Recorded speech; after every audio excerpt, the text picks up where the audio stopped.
வணக்கம் நேயர்களே. இலங்கையில் 1 லிட்டர் பெட்ரோலின் விலை 5000 ரூபாயாகவும் 1 கிலோ உரத்தின் விலை 50,000 ரூபாயாகவும் வரக்கூடிய வாய்ப்புகள் இருக்கிறது. எப்போது என்றால், இப்பொழுது தீட்டப்பட்டு கொண்டிருக்கும் ஒரு சதி திட்டம் என்னவென்றால், சஜித் பிரேமதாசவை ஜனாதிபதியாக்கி எதிர்க்கட்சியாக பொதுஜன பெரமுனவை கொண்டு வருகின்ற ஒரு திட்டம் தீட்டப்படுகிறது. அந்த திட்டம் சரியான முறையில் தீட்டப்பட்டு வெற்றி பெறுமானால் பெட்ரோல் 5000 ரூபாய்க்கும் உரம் 50,000 ரூபாய்க்கும் விற்கப்படும். இந்த விஷயம் பாராளுமன்ற உறுப்பினர் ஹரிசன் தெரிவித்திருக்கின்றார்.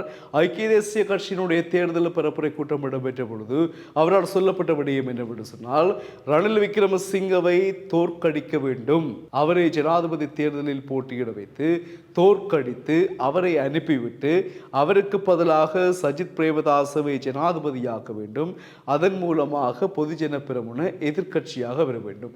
இந்த திட்டத்தை தீட்டுபவர்கள் யார் என்று குறிப்பிட்டிருக்கின்றார் ஹரிசன். அதில் மிக முக்கியமானது பசில் ராஜபக்ச, நாமல் ராஜபக்ச மற்றும் தம்மிக்க பெரேரா. இவர்கள் தான் இந்த திட்டம் தீட்டுபவர்களில் முதன்மையானவர்கள் என்று ஹரிசன் குறிப்பிட்டிருக்கின்றார். இந்த செய்தியினால் தென்னிலங்கை அரசியல் வட்டாரத்தில் மக்களிடத்திலும் குழப்பம் ஒன்று ஏற்பட்டிருக்கிறது. ஏனென்றால் இப்பொழுது எங்களுடைய நாட்டினுடைய பொருளாதாரம் மைனஸுக்கு சென்று கொண்டிருந்த பொழுது அதை கொஞ்சம் சீரோவாக்கி அதுக்கு மேலே கொஞ்சம் கொஞ்சமாக கொண்டு வந்தவர் என்ற ஒரு நாமம் ரணில் விக்ரமசிங்கவுக்கு இருக்கிறது.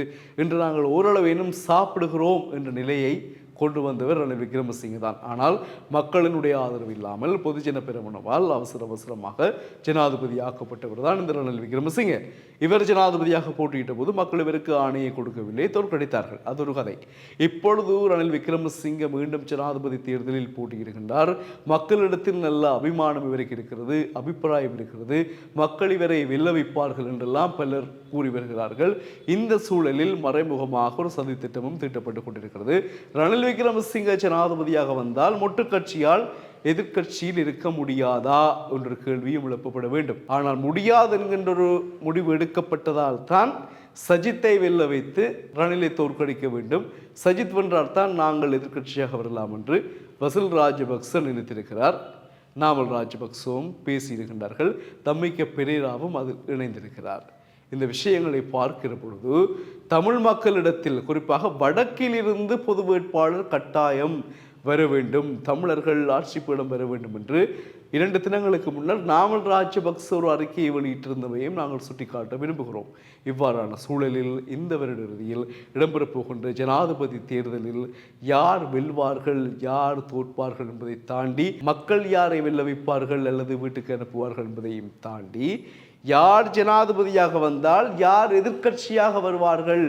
இப்போ ஜனாதிபதியாக யார் வருவது என்பது இங்கே பிரச்சனை இல்லை. இலங்கையில் எதிர்க்கட்சியாக வரப்போவது யார் என்பதில் தான் பலத்த போட்டி மறைமுகமாக ஏற்படுகிறது.